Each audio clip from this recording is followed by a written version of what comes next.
a lot of this you are going to already know. It's going to be a reminder. And so what I'm going to ask is that you reflect on your business and on what you're doing and make sure that you are doing what you know. Okay. So why does a shift happen? Why does a shift in real estate happen? I'm going to let you think of your answer. It happens because motivation changes.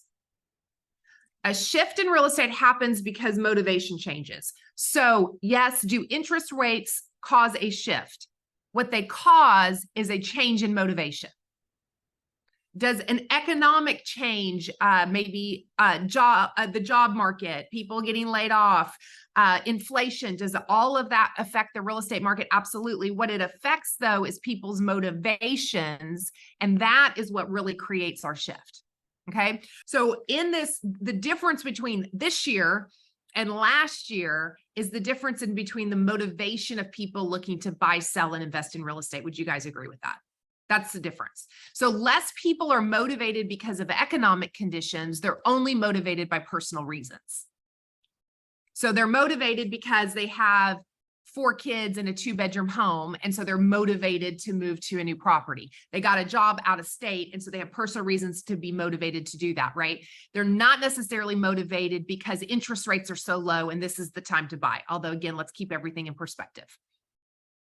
So the motivations is really what changes. So when we are looking at lead generation, whether you're talking your database, whether you're talking prospecting, cold calling for sale by owners, whether you're talking about open houses, you are looking for the motivated. You are looking for people who are ready, willing, and able. And sometimes I think when leads are less, we tend to hang on to people that are not motivated. They are not ready, they are not willing, and they are not able. Sometimes they're able, they're not ready, and they're not willing. And we think that we're going to just put all of our effort into that, and we're not realistic about the pipeline that we have. So can we cause somebody to be motivated? Not really. You can motivate them, AID, because sometimes they have wrong beliefs about the market. Would you guys agree with that? And it's your job to help them understand and put interest rates into context, put days on market into context, put prices into context. And so you have to be the bearer of information to give them the information that they need to determine that, but you can't actually create personal motivation. So that means we have to fill the top of the funnel with more people to find the ready, willing, and able people that are looking to do something in real estate and do something quickly. So you have to be motivated to find the motivated.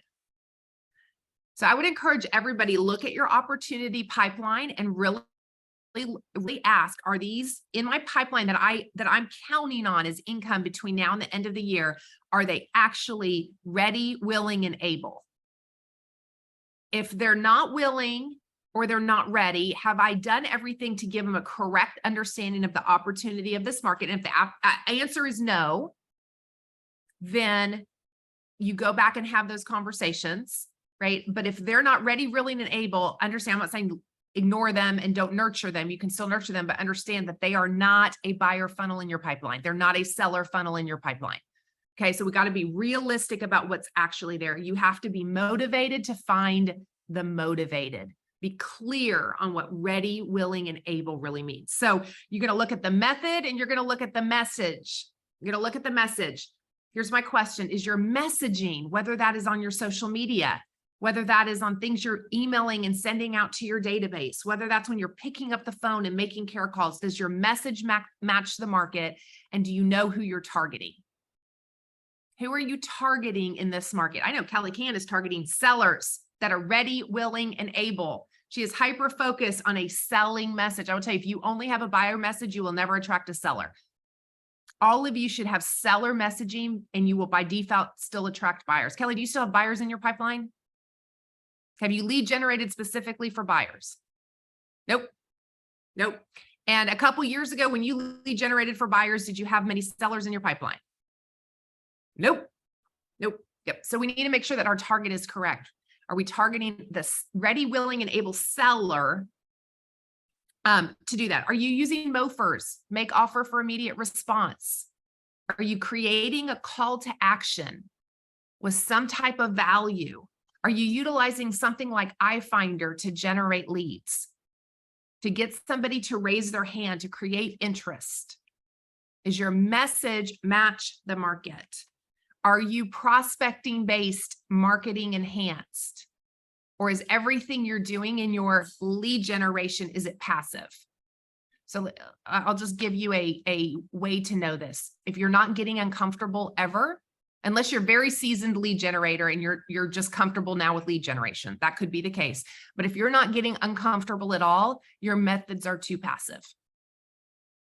You are probably waiting for somebody to raise their hand, somebody to contact you. It's too passive, as opposed to being prospecting based and then marketing enhanced.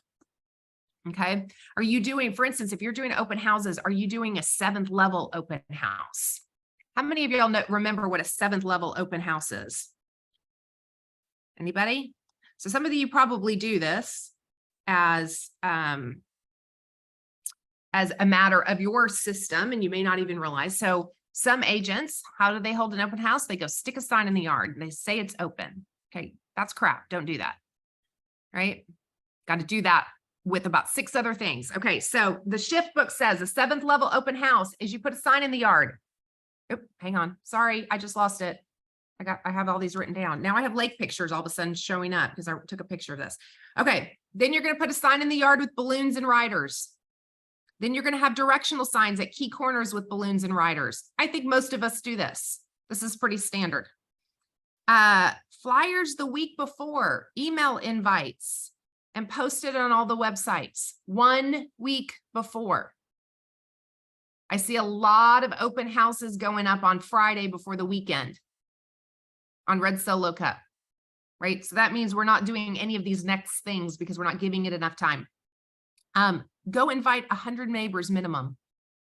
Yeah, it's hot. I know. This is prospecting based, marketing enhanced. This is not, I'm going to put a sign up and people will come to me. This is, I'm going to go engage people. I'm going to prospect with them and engage in conversation, and I'm going to lead generate, and then get on the phone that morning and remind everyone, please check the do not call list do this in a friendly TCPA compliant way. Hold 4 other open houses in the area, right? So are we doing in our lead generation, are we going deep?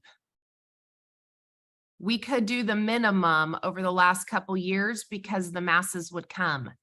Now you've got to do more activity. You've got to do more prospecting. You've got to get more intentional, more uncomfortable about what you're doing to create more results. So if you're getting people, I'm just going to use an open house as an example. If we're getting people to our open house and we're not setting appointments, do we have a lead generation problem or a lead conversion problem?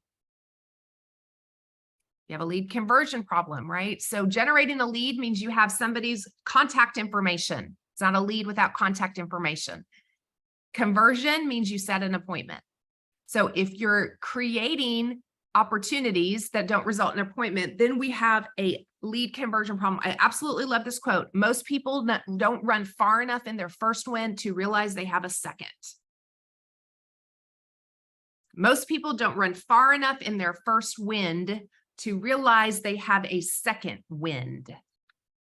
This is where lead conversion comes in. We stop short oftentimes of actually converting the lead to the appointment and then getting to the close. So we need to capture, we need to connect, and we need to close. It's action, it's assertive, it's not passive, right? So are we connecting? Are we capturing? I'm going to use open house as an example. Are you getting contact information? Are you skilled in how to get that contact information? How to actually determine if they have an agent that work? Are we getting contacts? And then are we connecting? Connecting is not gab, gab, gab about how we both love the color blue. Okay. That does not bring anybody into your pipeline. Oh my gosh, I have a dog. You have a dog. We all have dogs. We love dogs. Okay. That is not how you develop rapport in sales. How do you develop rapport in sales? You ask questions and you listen. It's not connecting over something superficial. I'm not saying you can't ever do that to break the ice with somebody. What I'm telling you is that's not what connection is. You can have all these things in common with somebody, and they're going to go use the agent down the street because you didn't truly connect with them, which is meaning understanding their motivation and understanding their goals and understanding why they're doing what they're doing, right? And so we do that by asking powerful questions. So when you have the opportunity to connect with somebody, are you asking questions? You know what those questions are. Have you practiced and role played them so they come quickly and you can quickly understand what, because what are you looking for? Are they ready? Are they willing? Are they able? Do they have some misinformation that if they understood the opportunity, they would become willing? Are they ready? Are they willing? Are they able? And then you're taking them to the close for the appointment. I think sometimes we get all excited. Oh, we've connected. You know, all of us people, we're so happy we connected. And yet we didn't close them and actually get the job done. So don't stop short of the close. Don't stop short of the close. Okay, so I'm going to encourage you to go back through your pipeline and look at it realistically for what you actually have in it of sellers and buyers that are ready, willing, and able. Okay. Elisa, those questions would be the who, what, when, where, and how questions. And you can find a whole list of them in the shift book. I would encourage you to go back and read that. But they're questions all about who, what, when, where, and how in regards to their real estate goals and desires.